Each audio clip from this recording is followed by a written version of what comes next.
నమస్తే. నిన్న గాంధీ భవన్ వేదికగా ఏదైతే ఎలక్షన్ మేనిఫెస్టో కమిటీ భేటీ అయిందో ఆ భేటీలో కోమటిరెడ్డి వెంకటరెడ్డి మంత్రి పాల్గొన్నారాయన. ఆ తర్వాత మీడియా సమావేశం ఏర్పాటు చేసి కొంతమంది మీడియా మిత్రులతో కూడా మాట్లాడుతూ ఉచిత కరెంట్ అనేది వచ్చే నెల నుంచి అమలు చేస్తాం, ఫిబ్రవరి నుంచి అమలు చేస్తాం. దీంతో పాటుగా 6 గ్యారెంటీలు అయితే హామీ ఇచ్చిందో కాంగ్రెస్ పార్టీ, ఈ 6 గ్యారెంటీలను కూడా తప్పకుండా మేము ఇచ్చిన గడువు మేరకు 100 రోజుల్లో అమలు చేసేందుకు మన దగ్గర రంగం సిద్ధమైందంటే కూడా చెప్తున్నారు. వచ్చే నెల ఈరోజు జనవరి 24వ తారీఖు అంటే ప్రభుత్వం ఏర్పాటై సుమారుగా 50 రోజులు కావస్తోంది. మరొక 50 రోజుల్లో పూర్తి స్థాయి ఇంప్లిమెంటేషన్ చేయాల్సిన అవసరం ఉంది. అయితే ఇందులో భాగంగానే ఒకవేళ కనుక ఎలక్షన్ కోడ్ వస్తే ఏమీ అమలు చేయకుండానే కాంగ్రెస్ పార్టీ కనుక ఎన్నికల్లోకి వెళ్తే డెఫినెట్గా భంగపాటుకు తప్పదనే రకంగా కాంగ్రెస్ పార్టీ ఆలోచిస్తుంది. కాబట్టి ఈ 6 గ్యారెంటీల్లో ఉన్నటువంటి చాలా కీలకమైన గ్యారెంటీలనే ఇంప్లిమెంట్ చేసేందుకు రాష్ట్ర ప్రభుత్వం కసరత్తు చేస్తోంది. ఇందులో భాగంగానే వచ్చే నెలలో అంటే ఫిబ్రవరి మాసంలో ఉచిత కరెంట్ ఇంప్లిమెంట్ చేయబోతోంది కాంగ్రెస్ పార్టీ. కానీ ఒక కండిషన్ పెట్టింది. ఆ కండిషన్ చెప్పే ముందు అసలు ఏ రకంగా ఉచిత కరెంట్ ఇంప్లిమెంట్ చేయాలనుకుంటోంది.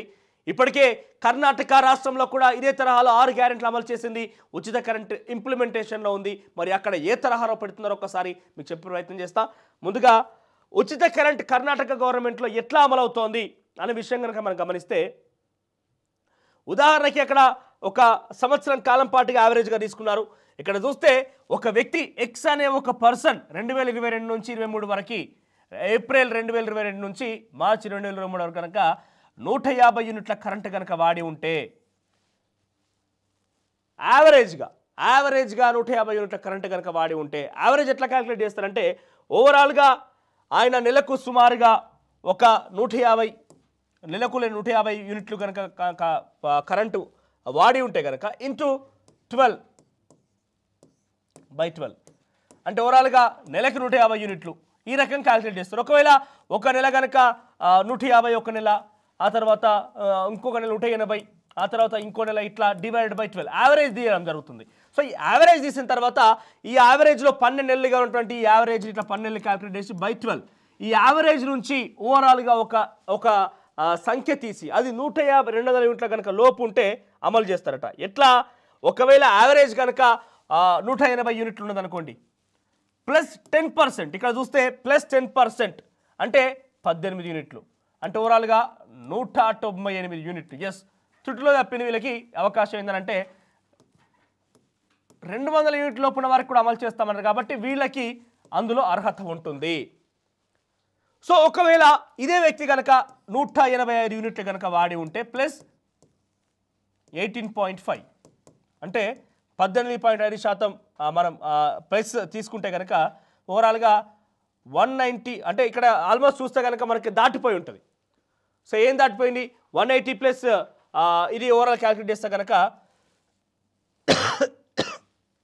ఇక్కడ మనకు ఆల్మోస్ట్ 200 యూనిట్స్ వరకు దాటిపోయింది. సో 203 యూనిట్స్ వస్తుంది. సో 203 యూనిట్స్లో కాబట్టి ఇక్కడ వీళ్ళకి వర్తించదు. సో యావరేజ్గా నేను ఒక నెలకి ఎంత క్యాలిక్యులేట్ చేస్తున్నాం, ఎంత యూనిట్ వాడుతున్నాం /12. సో ఇట్లా 12 నెలలకు కానీ క్యాలిక్యులేట్ చేస్తే యావరేజ్గా 150 యూనిట్లు కనుక వచ్చి ఉంటే వర్తింపు. అంటే ఇప్పటి వరకు మనం ఎంత వాడి ఉండాలి, 180 యూనిట్ల లోపు వాడితే మాత్రమే, ప్రతి నెల మనం క్యాలిక్యులేట్ చేస్తే యావరేజ్లో 180 యూనిట్ల లోపు ఉన్న వరకు మాత్రమే ఈ పథకం వర్తింపు.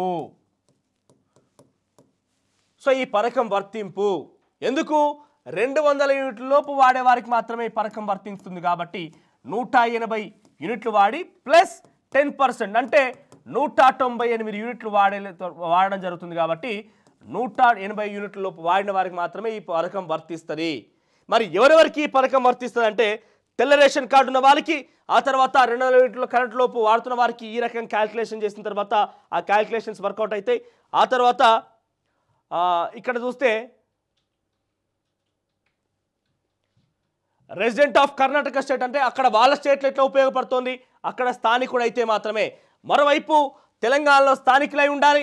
ఇక్కడ డొమెస్టిక్ మరియు రెసిడెన్స్ అవసరాల కోసం మాత్రమే కరెంటు వినియోగిస్తే మాత్రమే ఆ మీటర్లకైతేనే, ఆ కనెక్షన్స్కి మాత్రమే ఉచిత కరెంట్. ఆ తర్వాత a house holder will get the scheme benefit only for 1 electric meter connection అంటే ఒక వ్యక్తి ఒకే మీటర్ కనెక్షన్ కోసం మాత్రమే దరఖాస్తు చేసుకోగలుగుతాడు. ఒకే మీటర్ కోసం అంటే ఒక కుటుంబంలో గనక తెల్ల రేషన్ కార్డులో మీ యొక్క రేషన్ కార్డులో నలుగురు కుటుంబ సభ్యులు కనుక ఉండి ఉంటే ఈ నలుగురు కుటుంబ సభ్యులు ఏ బి లేదా సిడి భార్యాభర్తలు పిల్లలు కనుక అయ్యుకుని ఉంటే కనుక ఈ రేషన్ కార్డు కింద ఒకే ఒక్క వర్తింపు అంటే ఒక్క రేషన్ కార్డుకి ఒకే వర్తింపు ఉంటుంది. ఒకవేళ కనుక ఈ హెడ్ ఆఫ్ ది ఫ్యామిలీకి ఒక 2 ఇళ్ళు కనుక ఉండి ఉంటే ఇంకా రెంటెడ్ కనుక ఇచ్చి ఉంటే ఇక్కడ ఆల్రెడీ వర్తింపు ఉన్నది కాబట్టి ఇక్కడ వర్తించదు. లేదా ఈ ఇంట్లో ఈ సి అనే వ్యక్తి పేరు మీద ఉన్నప్పటికీ ఈ రెండో ఇంట్లో ఈ వర్తింపు జరగదు. సో ఒక రేషన్ కార్డుకి ఒకే వర్తింపు. ఇక్కడ ఏమంటున్నారు, a house owner will get the scheme benefit for only one electric meter connection. So ఆ రేషన్ కార్డు పరిధినటువంటి ఒకే వ్యక్తికి మాత్రమే రేషన్ కార్డు మొత్తంలో ఒకే రేషన్ కార్డుకి ఒకే వర్తింపు. ఇక tenants can get the benefit even the meter is in the house owner's name. ఒకవేళ కిరాయిదారులకు కూడా వర్తింపు జరుగుతుందట ఈ పథకం. ఒకవేళ మీటర్ మీ హౌస్ ఓనర్ పేరు మీద ఉన్నప్పటికీ దానికి సంబంధించి ఆధారాలు చూపించాల్సి ఉంటుంది. ఇక non residents residing in Karnataka can also get a scheme benefit when residing in Karnataka. ఒకవేళ ఇక్కడ ఉండనటువంటి వాళ్ళు ఎవరైనా ఇతర రాష్ట్రాలకు సంబంధించిన మా తెలంగాణ రాష్ట్రం ఉన్న వాళ్ళు ఇతర రాష్ట్రాలకు కనుక పోయి ఉంటే ఇక్కడ ఉన్నటువంటి సొంత ఇండ్లకు కూడా ఆ పథకం వర్తిస్తుందట. ఎప్పుడైనా ఒకవేళ రిటర్న్ వచ్చినప్పటికీ ఆ పథకం వర్తిస్తుందట. ఇక the Aadhaar card should be linked with the customer ID of the electricity bill. So ఓవరాల్గా ఇవి కండిషన్స్. అయితే ఇవన్నీ ఒకే ఎత్తు. అయితే మరో కండిషన్ ఏంటంటే ఇప్పటికే ఈ పథకం అంటే 6 గ్యారెంటీలకు సంబంధించి అమలు చేస్తామన్నటువంటి 100 రోజులు అమలు చేస్తామని కాంగ్రెస్ పార్టీ చెప్తుంటే మన కేటీఆర్ గారు ఏమంటారు, సోనియా గాంధీకి కరెంటు బిల్లు పంపించాలని చెప్పి కేటీఆర్ మాట్లాడతాడు. సో దానికి కౌంటర్ అటాక్గా మరి దళిత బంధు పథకం ఇవ్వలేదు కదా, మరి దళితులు కేసీఆర్ ఇంటికి పంపించాలా? నిరుద్యోగులకు ఉద్యోగ అవకాశాలు ఇవ్వలేదు కదా, మరి ఈ నిరుద్యోగులందరూ కూడా కేసీఆర్ ఇంటికి పంపించాలా? దళితులకు 3 ఎకరాల భూమి ఇవ్వలేదు కదా, అందరూ కూడా నిరుద్యోగులందరూ కూడా దళితులందరూ కూడా కేసీఆర్ ఇంటికి పంపించాలని కూడా పెద్ద ఎత్తున ప్రశ్నిస్తున్నారు. మరి అంటే ఈ పథకాలకు సంబంధించి 100 రోజుల్లో చేపడతామన్నటువంటి పథకాలకు సంబంధించి 100 రోజుల్లో కనుక అమలు చేయకపోయినట్టయితే డెఫినెట్గా మేము దానికి బాధ్యత వహిస్తామంటూ కాంగ్రెస్ పార్టీ చెప్తుంది. దానిలోపుగానే వచ్చే నెలటువంటి ఫిబ్రవరి మాసంలో ఈ పూర్తిస్థాయి 6 గ్యారెంటీలు ముఖ్యంగా గృహజ్యోతి లాంటి ఈ 200 యూనిట్ల ఉచిత కరెంటు పథకాన్ని ఇంప్లిమెంట్ చేసే విధంగా కాంగ్రెస్ పార్టీ ప్లాన్ చేస్తుంది. దానికి కొన్ని కండిషన్స్ ఈ రకంగా ఉన్నాయి. ఇక అతి కీలకమైన కండిషన్ ఏంటంటే డిసెంబర్ జనవరి మాసాల్లో చాలామంది కూడా ఇక్కడ ప్రతిపక్షాల మాటలు వినో లేకపోతే కాంగ్రెస్ పార్టీ ఇచ్చిన హామీలను ఒక రకంగా ముందస్తుగా అర్థం చేసుకోకపోవడం రకంగానో రకరకాలుగా కొన్ని కారణాలు అయి ఉండొచ్చు. కానీ డిసెంబర్ జనవరి మాసాల్లో చాలా వరకు మంది కూడా కరెంటు బిల్లు పే చేయలేదట, కరెంటు బిల్లు కట్టలేదట. అయితే ఎవరైతే డిసెంబర్ జనవరి మాసాల్లో కరెంటు బిల్లు కట్టి ఉంటారో, సమయానుగుణంగా కరెంటు బిల్లు కట్టి ఉంటారో వాళ్ళకు మాత్రమే ఈ పథకం వర్తిస్తుందట.